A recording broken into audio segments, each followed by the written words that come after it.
Mas essa é uma opinião minha, né? Tu não precisa levar exatamente tudo. Eita, notificação do celular aqui. Perto!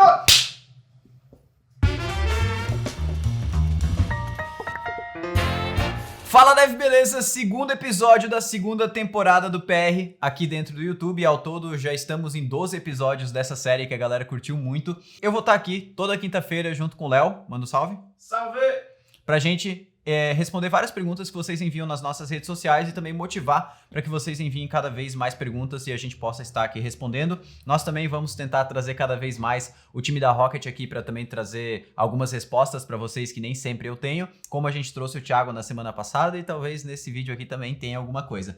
Outra coisa, a gente teve no último episódio várias perguntas sobre carreira, a gente mandou lá uma questão lá, a pergunta no Instagram, lá pelos stories, e muita gente mesmo mandou várias perguntas por lá e ficou muito difícil da gente conseguir colocar todas essas perguntas dentro de um único PR, daria, sei lá, 30 minutos de quadro ou mais, então a gente dividiu entre esses dois PRs, o da semana passada, que eu tive respondendo sobre alguns tópicos, sobre trabalhar em cidade pequena e tudo mais, e hoje a gente vai focar em alguns outros tópicos de carreira, mas também daquela mesma pegada daquelas perguntas que a gente recebeu através do Instagram.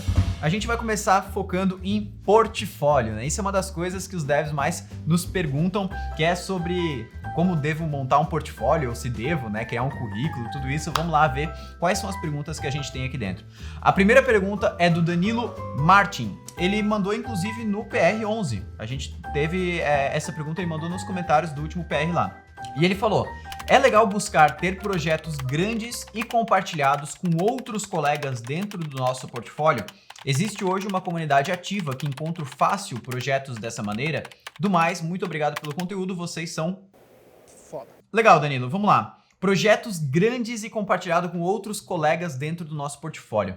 Na teoria isso parece muito legal, mas na maioria das vezes na prática não vai funcionar tão bem, pelo menos da minha vivência. Eu sempre preferi criar os meus próprios projetos e na grande maioria das vezes criar projetos pequenos do que projetos grandes. Porque como eu já falei milhões de vezes aqui no PR e também em outros vídeos do canal do YouTube, quando você cria um projeto grande, a chance de você desistir no meio do projeto por falta de clareza onde que o projeto precisa chegar, por falta de motivação, ansiedade demais, é muito grande. Então evite criar projetos muito grandes, ainda mais se forem os teus primeiros projetos com programação. Mas se tu já está há muito tempo, já criou vários projetos menores, já tem mais segurança, aí sim um projeto grande é legal para mostrar até onde você consegue escalar as suas aplicações. Aí sim eu acho bacana. A questão de se reunir com outras pessoas para montar esses projetos, eu não acho tão legal, bem sinceramente, a menos que seja assim uma pessoa tão comprometida quanto você para entrar naquele projeto junto, então uma pessoa que você conhece há mais tempo, mas simplesmente escolher uma pessoa aleatória da comunidade, conversar com ela ali um dia e sair criando um projeto, na maioria das vezes não tende a dar muito certo, principalmente porque, como eu falei, as pessoas podem acabar se desmotivando no meio do caminho, e se essa outra pessoa se desmotivar, você vai se desmotivar também junto com ela, e por mais que pareça que não, é mais ou menos isso que vai acontecer. Então eu, na minha vivência, te indico a criar projetos menores, principalmente se forem os teus primeiros projetos, e tentar fazer na maioria das suas vezes sozinho. E depois, com o tempo, você pode tentando, com pessoas de mais confiança, já criar projetos juntos e tal, mesmo que não tenha vínculo comercial, e projetos maiores também. A segunda pergunta também sobre portfólio, uma pergunta um pouco, não é polêmica na verdade, mas eu tenho uma opinião meio controversa, que é a questão de sobre construir um portfólio. Seria válido também criar um site e hospedar no GitHub Pages? Clóvis, na minha opinião, site para desenvolvedor, assim, ou desenvolvedora, se tiver um blog, legal, assim, se tiver alguma coisa de conteúdo e tal, mas simplesmente criar um site, colocar lá a tua foto, as tuas skills, técnicas, eu acho que, na verdade, isso não importa muito e eu acho que dificilmente alguém olha isso. Então, eu prefiro o GitHub e LinkedIn. Se tu conseguir descrever muito bem essas redes, colocar todos os teus projetos no GitHub, colocar todos os teus aprendizados, o que você está vivenciando nesse momento, com os projetos que está desenvolvendo, na empresa que está trabalhando, se está trabalhando, coloca lá. A questão de criar um site de portfólio, assim, na minha opinião, eu criei um lá antigamente, assim, e esqueci o site, nunca mais atualizei e tá lá até hoje que o Diego trabalha com Ionic. Então, assim, não é legal porque porque na maioria das vezes você vai esquecer de atualizar e não é um negócio muito assim, cobiçado, muito utilizado pelos recrutadores e qualquer coisa assim. Então foca no GitHub, foca no LinkedIn e assim, se tu tiver uma habilidade com design, alguma coisa assim, daí quem sabe seja legal montar um site para tu mostrar essas habilidades, mas fora isso, eu acho que não é tão legal simplesmente jogar um template lá e botar seu nome e as suas skills. Agora a gente vai para um tema muito massa, que é a questão de local de trabalho, né? Geralmente todas as pessoas que começam com programação tem essa dúvida, né, de trabalhar em empresa grande, trabalhar em empresa pequena, se startup é bom para trabalhar, se é bom trabalhar em empresa que já é mais consolidada. Então vamos ver as perguntas que o pessoal me mandou aqui. A primeira é do Klaus Andrade. Ele falou: Diego, qual a sua opinião? Trabalhar para uma startup de 0 a 15 funcionários ou grandes companhias de mais de 200 funcionários?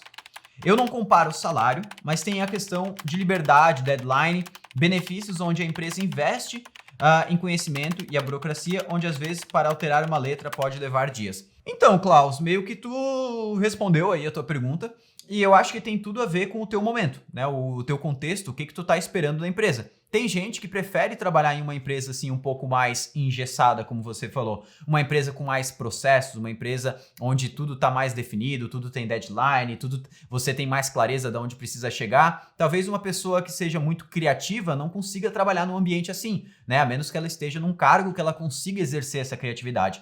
Quando você trabalha para uma empresa menor, para uma startup, para uma agência, para qualquer coisa assim, como tu falou, na maioria das vezes essa tua criatividade, se tu tem esse espírito mais quero mudar as coisas, quero fazer coisas diferentes, quero trabalhar com várias tecnologias diferentes para tentar me adaptar, geralmente nesses ambientes vai ser muito mais propício, vai ser muito mais simples você conseguir fazer isso. Agora, como eu falei antes, é questão de momento. Vai talvez ter um momento no início da sua carreira que você está procurando algo como uma startup e talvez mais para o final da sua carreira você já queira uma coisa mais sólida, alguma coisa que não tenha que depender muito da sua criatividade, que seja realmente mais previsível, assim. Então, eu acho que tem a ver muito com o seu momento, o que você está buscando. Agora, eu não acho que tem uma coisa melhor que a outra, né? Tem a questão de onde você vai se sentir mais feliz. Tenta pensar contigo, né? Se tu estivesse nesse ambiente, aonde que o Klaus se sentiria mais feliz? Então eu acho que esse é o mais importante, porque se tu estiver se sentindo feliz ali dentro, a tua criatividade vai fluir, o teu trabalho vai fluir e por aí vai.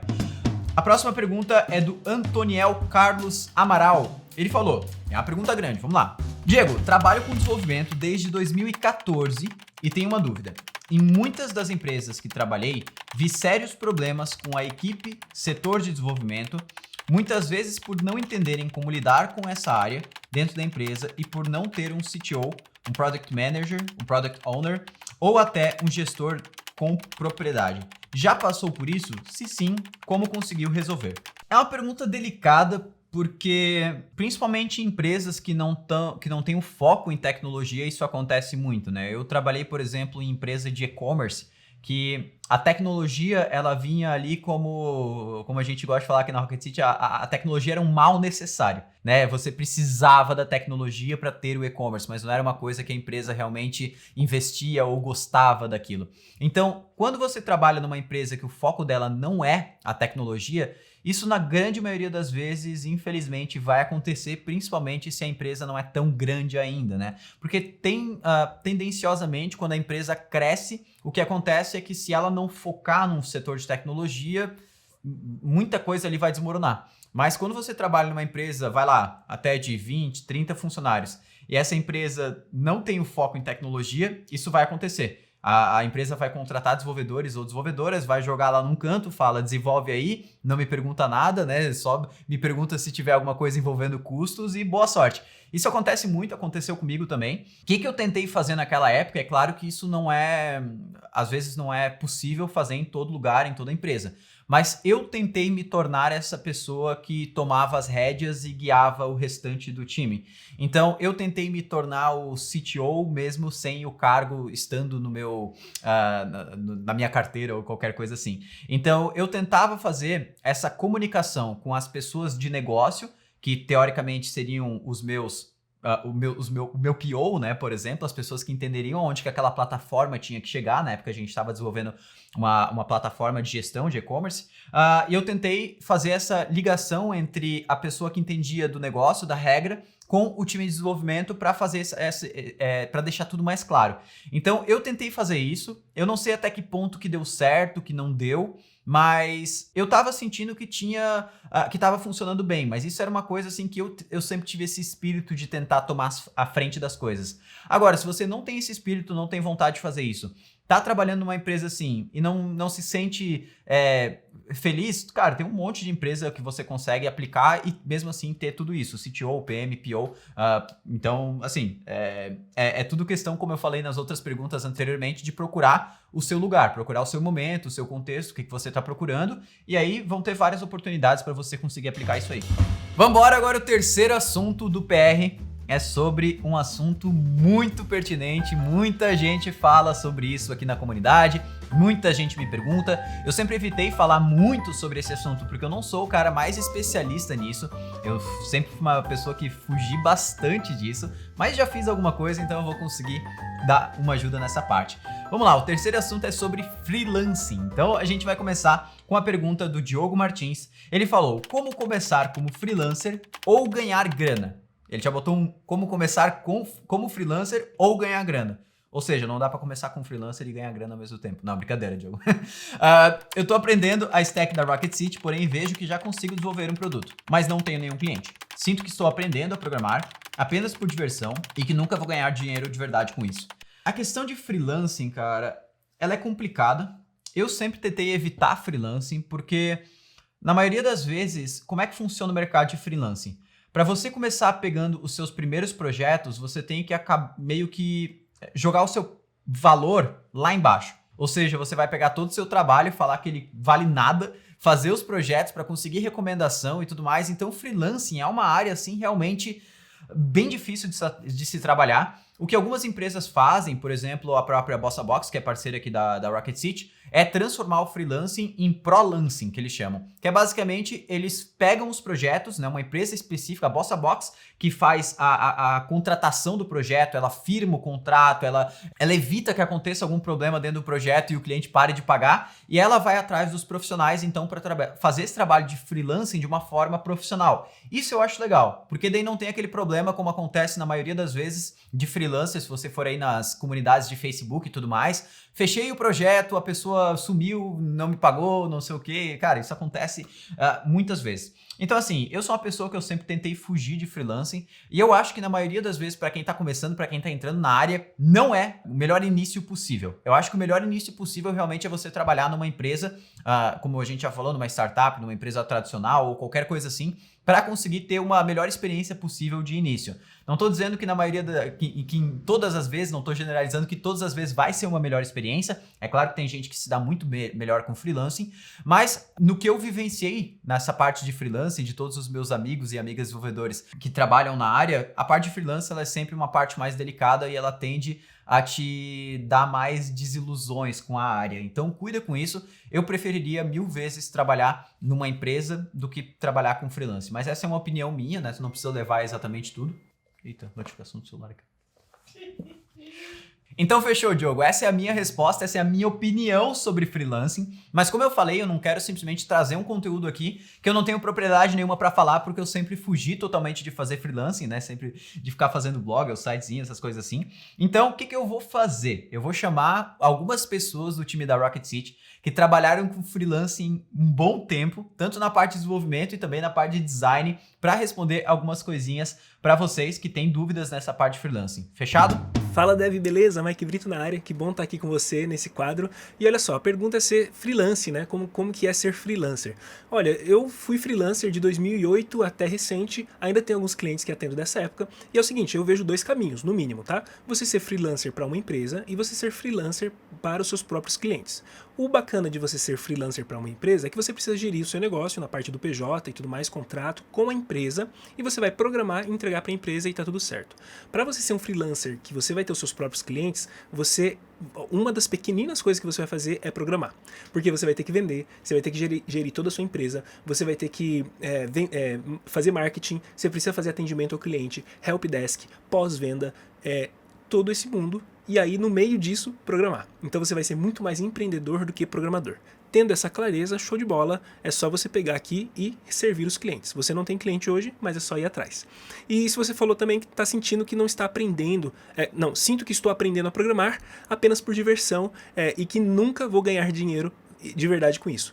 Olha, lembra sempre que o que você crê se torna realidade, porque ninguém pode tirar de você o que você crê, é a sua crença. Então se você crê que você nunca vai conseguir, a gente não vai conseguir mudar isso, mas a gente pode te ampliar os horizontes. Se você é um cara curioso, se você está sempre procurando se desenvolver e ser o melhor, tendo as melhores tecnologias, você vai ser desejado pelo mercado, o mercado te quer. Você só precisa aparecer, você precisa saber encontrar ou ser encontrado, tudo bem? Faça isso que vai dar tudo certo pra você. Um abração do Maicão. Fala, Dev, tudo bem? Eu sou a Dani, Head de Educação aqui na Rocket.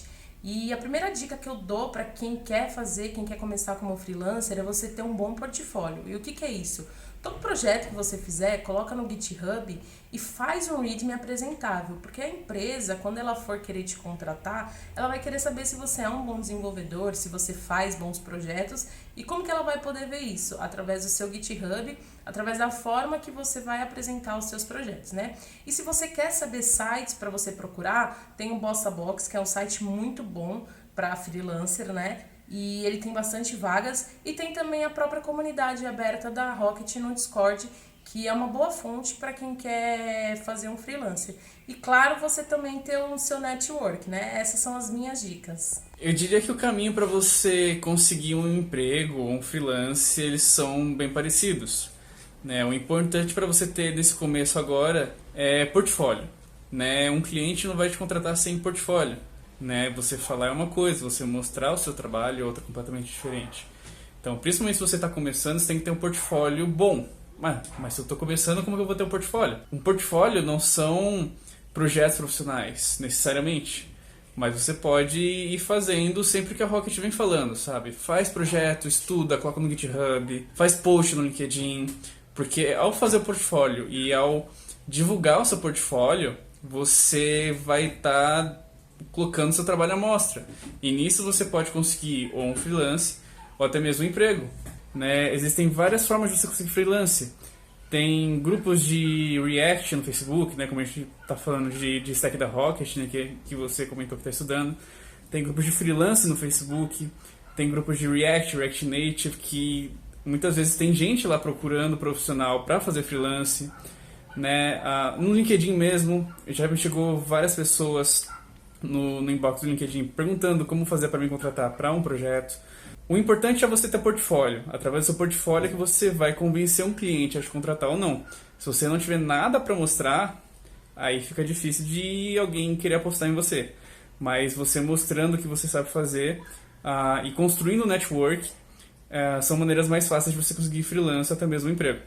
Fala pessoal, sou o Duarte, sou desenvolvedor aqui na Rocket City e minha experiência como freelancer ela pode ser resumida em indicações. Então, nunca cheguei a utilizar alguma plataforma específica para freela e se eu posso deixar alguma dica para quem está procurando uma vaga e está querendo começar, seria ter, claro, um bom portfólio, talvez até mais importante que isso, fazer conexões e mostrar esse portfólio para as pessoas. Então, fazer postagens no LinkedIn, Twitter, participar de comunidades é muito importante, foi o que funcionou para mim, criar esse network com outras pessoas. E para quem está começando também é importante sempre estar ali conversando com alguém que tenha mais experiência, já tenha feito algum freela, para você acabar não sendo explorado. Então, não acabar vindo uma proposta de um projeto muito complexo ou um projeto que paga muito pouco. Então, sempre tenha ali contato com outras pessoas, como eu falei, o network é muito importante. Então, cuidado para quem está começando e boa sorte. Valeu! Vamos lá então para o quarto tópico desse PR. O Lucas Gabriel mandou o seguinte: tenho uma certa dificuldade em saber onde aplicar o que eu aprendo e em qual linguagem eu devo focar. Gosto muito da área de desenvolvimento web. Como que eu posso fazer? Estou bastante focado em JavaScript. Vamos lá, Lucas. Essa é uma pergunta que eu acho que milhões de pessoas da área de desenvolvimento têm vontade de fazer ou se perdem também nesse mesmo mar de tecnologias e conhecimentos e não aplicações do que aprende.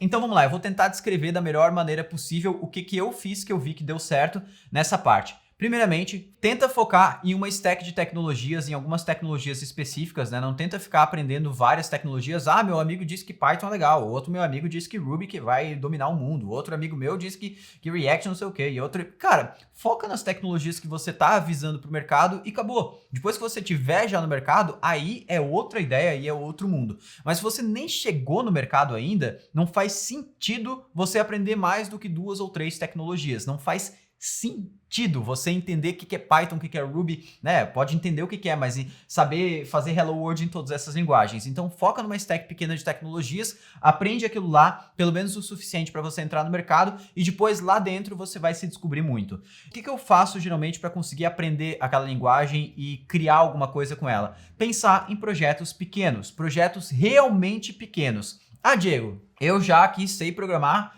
Node e React. Beleza, então me faz aí um campo minado utilizando o React com Node. É fácil? É difícil para você? Tranquilo, agora que você terminou o campo minado, tenta aumentar um pouquinho a dificuldade.